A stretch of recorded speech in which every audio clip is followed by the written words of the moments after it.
Glenn Ford was the kind of Hollywood legend who never had to raise his voice to leave a lasting impression. He didn't need wild antics or controversial headlines to earn the public's affection. Instead, his strength came from silence, his controlled performances, soft-spoken charisma, and the deep emotional current that ran just beneath the surface of his work. But what fans saw on screen, the calm, the confidence, the decency, was only part of the story. Behind the curtain was a man slowly unraveling under the pressures of fame, heartbreak, and his own inner turmoil. Born in 1916 in Quebec, Canada, and raised in Santa Monica, California, Glenn Ford seemed to be born for Hollywood. He had the rugged good looks, the brooding intensity, and the camera loved him. Yet unlike many of his peers, Ford never chased the spotlight outside of his film roles. He shied away from interviews. He rarely gave personal sound bites, and he rarely revealed the deeply fractured inner life he kept hidden from fans and even from family. By the early 1950s, Ford had secured his spot among Hollywood's elite. He starred opposite Rita Hayworth in the sensual and unforgettable Gilda 1946, and then went on to deliver iconic performances in The Big Heat, Blackboard Jungle, 3:10 to Yuma, and dozens more. His range was impressive. He could play a troubled teacher, a hardened detective, or a conflicted outlaw, always with a quiet dignity that made audiences lean in, listen, and feel. He wasn't flashy. He was authentic. But off-screen, Glenn Ford was a man of contradiction. He was deeply romantic, yet notoriously unfaithful. His marriage to tap-dancing legend Eleanor Powell fell apart under the weight of his endless affairs. Though he denied wrongdoing in public, privately the damage was undeniable. Their son, Peter Ford, later revealed that while his father played devoted dads in movies, he was emotionally distant at home. Conversations were strained. Affection was rare. There was no abuse, but there was an absence, a void Peter never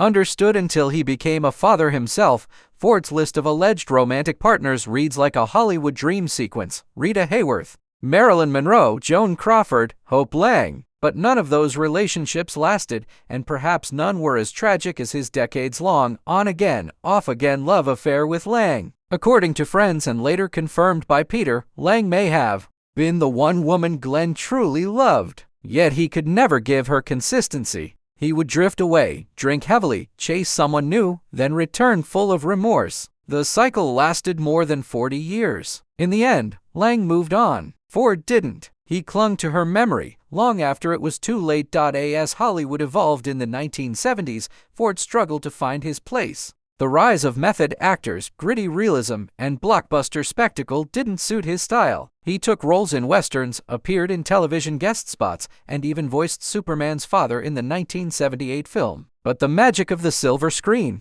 was slipping through his fingers. His name was no longer front-page news. He was aging, isolated, and increasingly critical of the world around him. He saw modern films as loud and vulgar. The industry that had once worshipped him now treated him like a relic.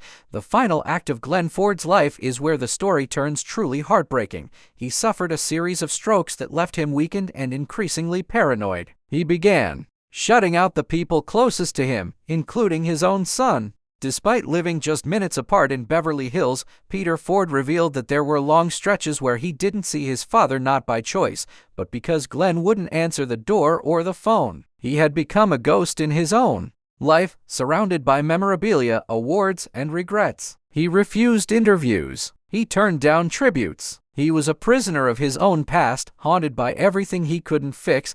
After Ford's death in 2006, Peter discovered a treasure trove of personal letters, diaries, recordings, and notes. In them, he found a man wrestling with his own legacy. Glenn questioned whether he had ever truly been loved, or if people only adored the characters he played. He wrote candidly about the loneliness that followed him like a shadow, and the guilt of not being a better husband, a more present father, or a more honest man. One quote from Glenn's personal journal still echoes, "Acting was never the hard part. Being myself was. It was a quiet confession from a man who had spent his life projecting strength while secretly craving connection." Unlike many Hollywood scandals, Ford's story isn't about abuse, violence, or addiction. It's about a man who played everything right on paper: handsome, successful, respected, but never found peace within himself. His tragedy wasn't public. It was personal, and for that reason, perhaps, it hurts even more today as we revisit His performances, from Gilda to Midway, it's impossible not to search for the real Glenn Ford in those roles. Was the emotional restraint a character choice? Or was it his reality bleeding through? That furrowed brow, the pause before a heartfelt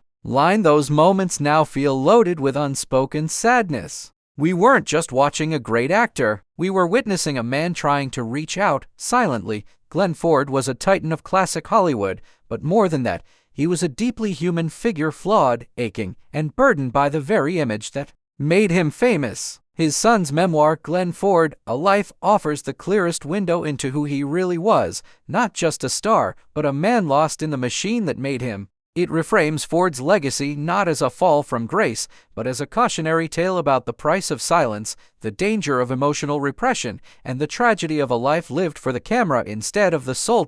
In the end, Ford's greatest legacy may not be his films, but his humanity. The man behind the myth, the quiet truth behind the loud applause. Please don't forget to subscribe and hit the bell icon.